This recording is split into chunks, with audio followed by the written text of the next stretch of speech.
In this video, I'm just going around and getting some diamonds, iron, gold. I'm going to be building some beacons soon, so I just wanted to get a bunch of materials ready. As far as you being here, thank you so much for being here. If you could do me a favor, please like and subscribe. Really helps me out a lot. Leave a comment, tell me what your favorite story is. But from there, pretty straightforward. Let's just get into it. Let's read these stories. The first story. Am I the arsehole for feeling weird about a friend dressing in sexy pajamas and lingerie when visiting me and my boyfriend at our home? Me and BF, 30 plus, live together. Boyfriend has a friend who lives in another city but visits from time to time, always with his girlfriend, mid 20s.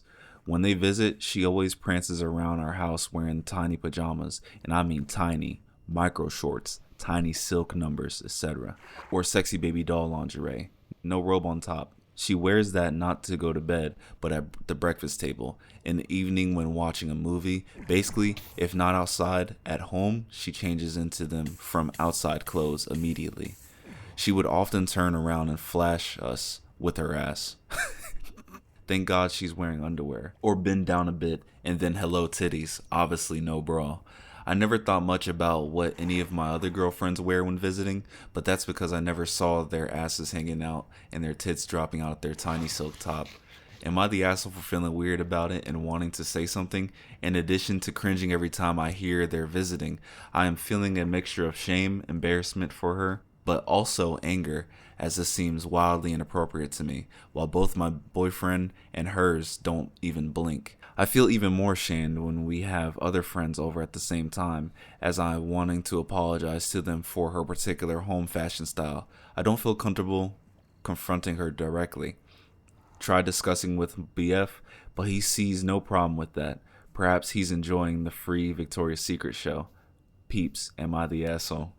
I don't think you're the asshole in this situation because I feel like she's doing the most, especially you and your boyfriend are older. You said they're in their 20s. She's living young and wild and free. And it's your house. It's you and your boyfriend's house. I feel like you have a right to feel like you're doing too much in my house. I feel like if anyone is going to say something, it should be you. I know her boyfriend and your boyfriend don't really bat an eye at it. But yeah, if it's an issue to you, I would bring it up. On top of you having secondhand embarrassment for her. Overall, the situation is very disrespectful. She has no respect for you and your boyfriend's household. I got a second opinion from my whiff. She said, maybe your friend... She said, maybe she likes your boyfriend. She wants the attention. She likes the attention. That's another angle of the situation. So you should double beat her ass. Next story. Am I the arsehole for leaving my mom at the airport with no ticket and no plan? This weighs on me. Some background. My mom was abusive growing up. It got bad enough that at 12, I left home through the courts and moved in with my dad. The decision fractured our family. On a court paper, under name of child, she wrote something like, I have no son. I've carried that with me ever since.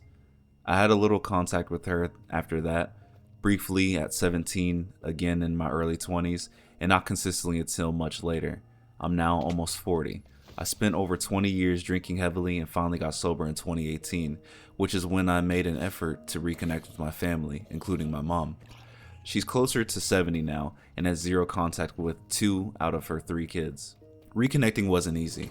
When I asked if she ever reflected on the abuse, she told me I was an adult and needed to let it go already. That was a turning point.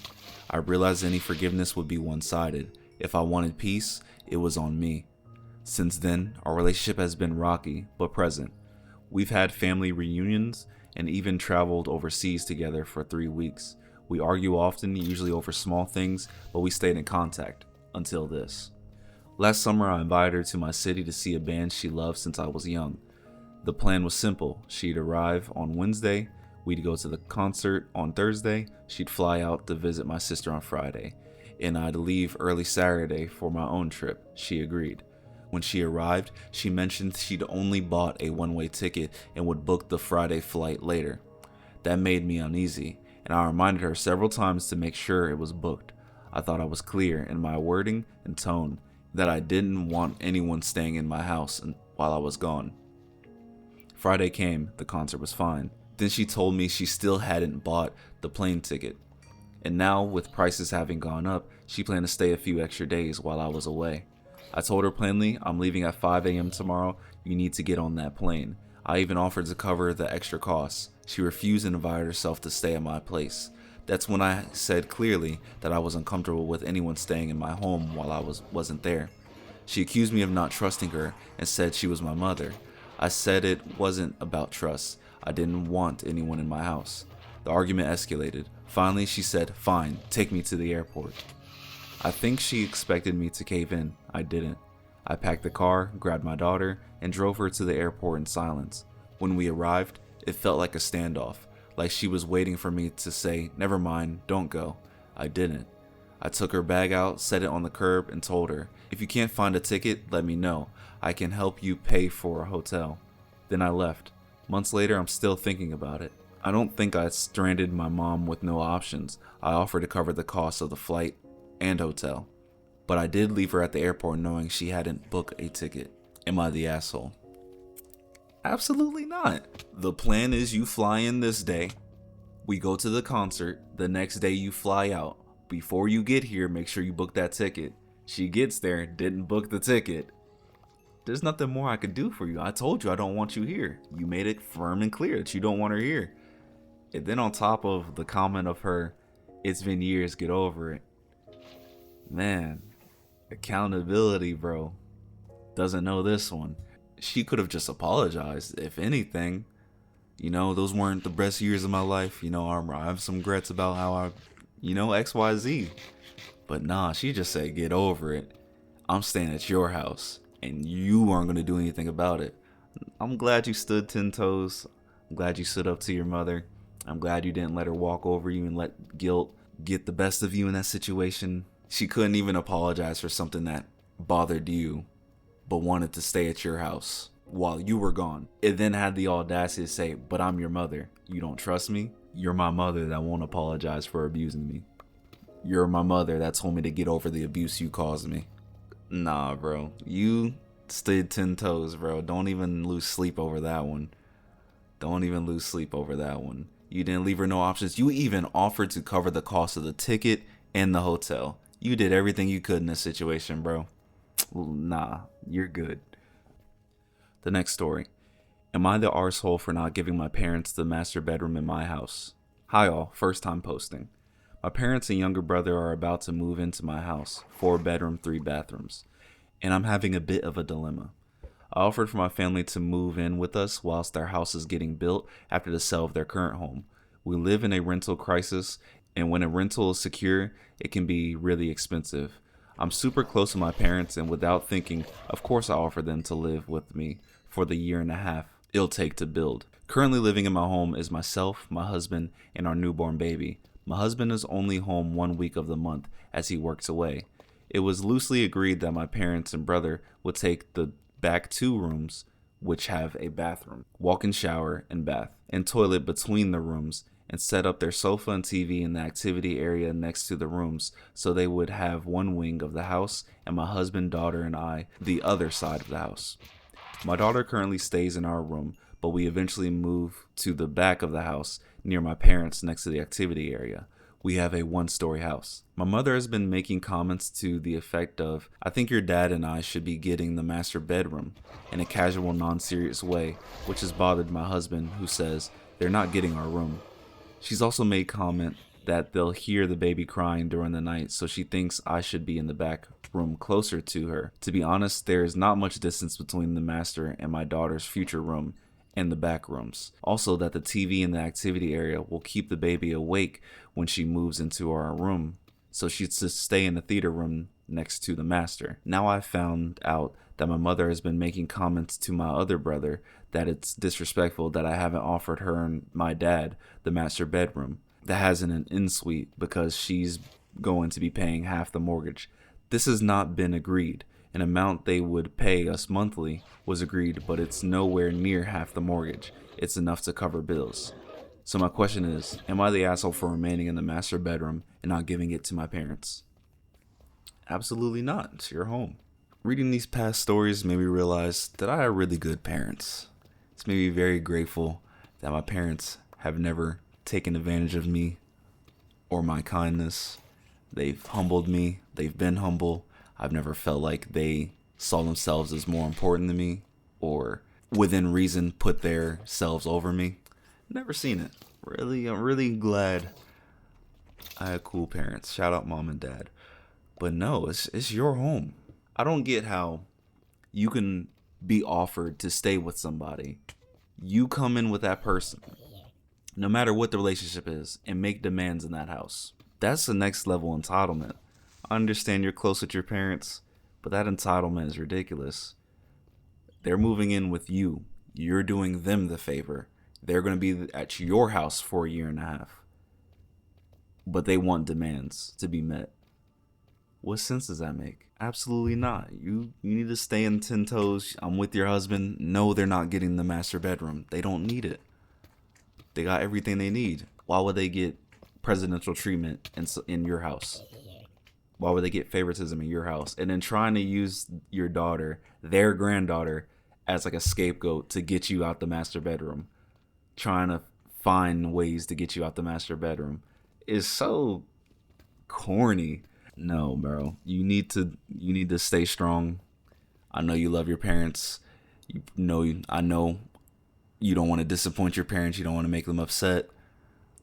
That could be the worst if to a person that has a good relationship with your parents. You don't ever want to fracture that relationship. But hopefully this doesn't get that deep. Hopefully they let it go. Hopefully they become a little bit more reasonable. But no, it's your room. Stay in your room. It's your house, your rules. If they have a problem, they can go somewhere else.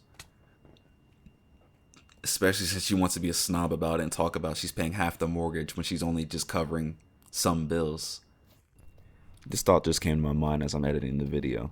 You have enough money to have your house built from scratch. You want more room apparently for your buck. So go rent a place for a year and a half. Again, you have enough money to get a house built. You have enough to pay rent. You're complaining about how much you're paying here and you're not getting what you want. So go where you want and pay that price. Pretty simple. No, you're good. The last story for today. Am I the asshole for telling my family-in-law they won't ever be living with us? Prior to my wife and I trying for our first, we spoke with both sets of parents and said, would they have any interest in helping with watching their grandkids until preschool starts? Both were over the moon excited. All four fully retired, and they all said absolutely. The plan was to trade off weeks so they know their schedule for booking their own appointments, etc. Wife gets pregnant, and around 10 weeks post-birth, she's getting ready to transition back to work, and her parents said they've changed their minds and decided to travel more and want to enjoy their elder years. Okay. My parents did their absolute best to pick up in-laws slack, but daily childcare was too much with my wife and I working full-time, so we ended up with my parents watching on Mondays and Wednesdays, paying for childcare on Tuesdays and Thursdays, and my wife and I working half days on Fridays to handle that. With my parents taking the Friday whenever we needed them to, they're incredible. It was very frustrating to have in-laws say one thing and do the opposite. In 6 years, they've never once watched any of our kids for a single day. So my wife and I bought a house about a week ago. They're over checking it out as we're unboxing, and my family-in-law sees this house has a first floor master with a full bath. He turns to mother-in-law and says, "Oh, thank God, we won't have to do stairs." I said, "Come again?" Mother-in-law says of my wife and her two siblings, "We're doing by far the best, and it would make the most sense for them to live with us, as they're in their 70s and the house is becoming too much for them already." I audibly laughed hard and loud and said, "Hell would freeze before you live here," which was met by shock from both of them. I explained that when we needed their help, they turned their backs, so we are simply doing the same. My wife agreed. She expressed how expensive and how difficult it was with zero help from one side of our village. That was their call, but we were now returning the favor. They're incredibly upset and hurt over this revelation. Were we the asshole for this stance? I don't think so at all, but if the votes are a bloodbath, I'll reconsider as we have the space. No, just another example of people who are entitled. Another set of parents that feel entitled to their kids, achievements, their accomplishments, their things. And that's kind of the worst type of person. A person that asks for a lot, or a person that asks and asks and asks, always looking out for what's in it for me. But whenever you ask for something, the answer is always no. They always have an excuse. They can't ever give you what you want, but then they want you to do something in return for them. And then as soon as you say no to them, it's the end of the world. You're the worst person on earth because you finally said no to them, even though you would bend over backwards for them.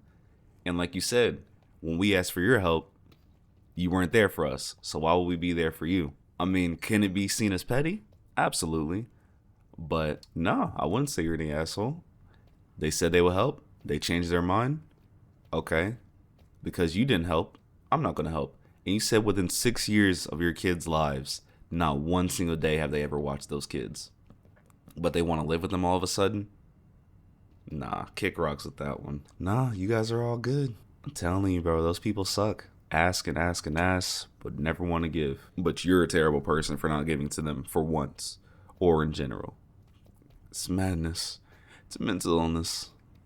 It's next level entitlement. It's selfish. But you guys are good for standing 10 toes against them. This is a little bit of a shorter video. I've been slammed at work this week, so I usually get up and record these in the morning, and I've had to get up early this entire week to record these, so, and to edit it. But other than that, thank you for being here. If you made it this far, I really appreciate you. Please do me a favor, like and subscribe. It really helps me out a lot. Leave a comment. Tell me what was your favorite story. Tell me some of your opinions on these guys, all these people. And hopefully I see you again. I appreciate you. Thank you. I love you. Bye.